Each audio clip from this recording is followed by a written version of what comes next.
South ഇന്ത്യക്കാർക്ക് toy train experience ചെയ്യാൻ പറ്റുന്ന ഏറ്റവും ബെസ്റ്റ് പ്ലേസാണ് നീലഗിരി മൗണ്ടൻ റെയിൽവേ.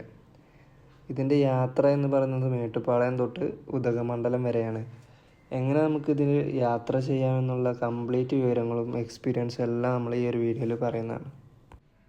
അതിന് നമുക്ക് ആദ്യം വേണ്ടത് ടിക്കറ്റാണ്. ടിക്കറ്റ് നമുക്ക് ഓൺലൈനായിട്ടോ അല്ലെങ്കിൽ ഓഫ്ലൈനായിട്ട് നേരിട്ട് പോയിട്ടോ എടുക്കാവുന്നതാണ്. 7:10 ആദ്യത്തെ ട്രെയിൻ. 7:10 മേട്ടുപ്പാളയം തൊട്ട് ഉദകമണ്ഡലം വരെയാണ്. അത് ഏകദേശം ഒരു 5 മണിക്കൂർ യാത്ര ഉണ്ട്. ഓഫ്ലൈനായിട്ട് എടുക്കാനാണ് ഉദ്ദേശിക്കുന്നതെങ്കിൽ നമ്മൾ ഏകദേശം 5:30 മാക്സിമം എത്ര നേരത്തെ ചെന്ന് അവിടെ വരിയിൽ ആദ്യം നിന്ന് എടുക്കാൻ കിട്ടുന്നോ അത്രയും നല്ലത്.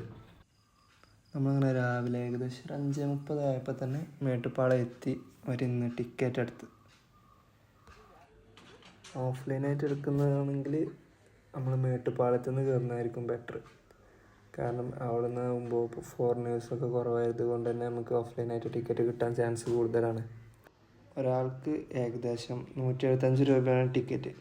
ട്രെയിൻ നമ്മൾ എഞ്ചിൻ്റെ ഭാഗത്തോട് ചേർന്നുള്ള സീറ്റിലിരിക്കാൻ ശ്രദ്ധിക്കുക. കാരണം എഞ്ചിൻ വലിച്ചുകൊണ്ടല്ല പോകുന്നത്, അത് തള്ളിക്കൊണ്ടാണ് പോകുന്നത്. അതുകൊണ്ട് തന്നെ നമ്മൾ യാത്ര ചെയ്യുമ്പോൾ കാഴ്ചകൾ ആസ്വദിക്കാൻ ബെസ്റ്റ് സീറ്റ്. പേഴ്സണലി എനിക്ക് ബെസ്റ്റ് സീറ്റ് അതായിരുന്നു. ഏകദേശം മേട്ടുപ്പാളയം തൊട്ട് ഉദകമണ്ഡലം വരെ 5 മണിക്കൂർ യാത്ര വരുന്നുണ്ട്. അതുകൊണ്ട് തന്നെ അതിന് വേണ്ട മെയിൻ്റനൻസിനും അതിനാവശ്യമായിട്ടുള്ള വെള്ളത്തിനെല്ലാം വേണ്ടി ഒരുപാട് സ്റ്റോപ്പുകൾ ഇതിനിടയിൽ കാണാം. അവിടെ നമുക്ക് ആവശ്യമായിട്ടുള്ള ഭക്ഷണ സാധനങ്ങൾ, അതായത് ചായ, കടി പോലുള്ള ചെറുകടികൾ പോലുള്ള സംഭവങ്ങൾ നമുക്ക് ലഭിക്കും. മേട്ടുപ്പാളയം തൊട്ട് ഉദകമണ്ഡലം വരെയുള്ള ഈ ഒരു റൂട്ട് നമുക്ക് അതിമനോഹരമായൊരു യാത്രാനുഭവം തന്നെ ആയിരിക്കും സമ്മാനിക്കുന്നത്. പാറകൾക്കുള്ളിലൂടെയും അതുപോലെ മലകളിലൂടെയും ഒരുപാട് വ്യൂ പോയിൻറ്റ്സ്, വെള്ളച്ചാട്ടങ്ങൾ, അങ്ങനെ അതിമനോഹരമായ ഒരുപാട് കാഴ്ചകൾ നമ്മൾ കണ്ടുകൊണ്ടാണ് ഈ ഒരു യാത്ര അവസാനിക്കുന്നത്. പൊതുവെ അധികം പേരും കുനൂരിൽ നിന്നായിരിക്കും ടിക്കറ്റ് എടുക്കുന്നത്. ടിക്കറ്റ് ഓഫ്ലൈനായിട്ട് അവിടെ നിന്ന് കിട്ടാൻ ഭയങ്കര ബുദ്ധിമുട്ടായിരിക്കും. കാരണം ഒരുപാട് ടൂറിസ്റ്റുകൾ വരുന്ന ഒരു സ്റ്റേഷനാണ് കുനൂർ.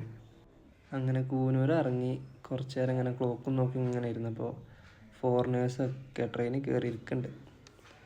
പിന്നെ അവരും കൂട്ടിയായിട്ട് നമ്മളെ യാത്ര പിന്നെയും ഉദകമണ്ഡലത്തിലോട്ട്. അങ്ങനെ നമ്മൾ ഉദകമണ്ഡലമെത്തി. അങ്ങനെ നമ്മുടെ ഈ മേട്ടുപ്പാളയം ടു ഉദകമണ്ഡലം ട്രിപ്പ് അവസാനിച്ച് നേരെ നട്ടുച്ചയായിട്ടുണ്ട്. നല്ല വിശപ്പുണ്ട്. നല്ല ചൂട് ബിരിയാണി കഴിക്കാൻ പോയി. അങ്ങനെ നമ്മൾ വീട്ടിലോട്ട് തിരിച്ചു പോരുന്ന വഴിക്ക് നമ്മൾ പൈൻ ഫോറസ്റ്റിലും കയറി. പൈൻ ഫോറസ്റ്റിൽ കയറിയപ്പോഴാണ് അവിടെ ഒരു കാഴ്ച കണ്ടത്. ഒരു കുരങ്ങ് അടിയിലിരുന്ന് മറ്റൊരു കുരങ്ങനോട് ലേസ് തരുമോ ചോദിക്കുന്നുണ്ട്.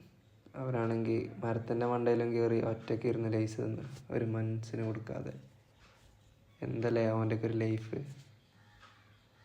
പിന്നെ നമ്മൾ അവിടുന്ന് നേരെ തിരിച്ച് നാട്ടിലോട്ട്. മലപ്പുറം ഓട്ടോ സൗഹൃദ കൂട്ടായ്മയുടെ മാസ്കിൻ്റെ ഉല്ലാസയാത്രയോടൊപ്പമായിരുന്നു നമ്മുടെ ഇന്നത്തെ യാത്ര. മലപ്പുറം തൊട്ട് മേട്ടുപ്പാളയം വഴി ഊട്ടിയിലോട്ടുള്ള ഈ ഒരു യാത്ര.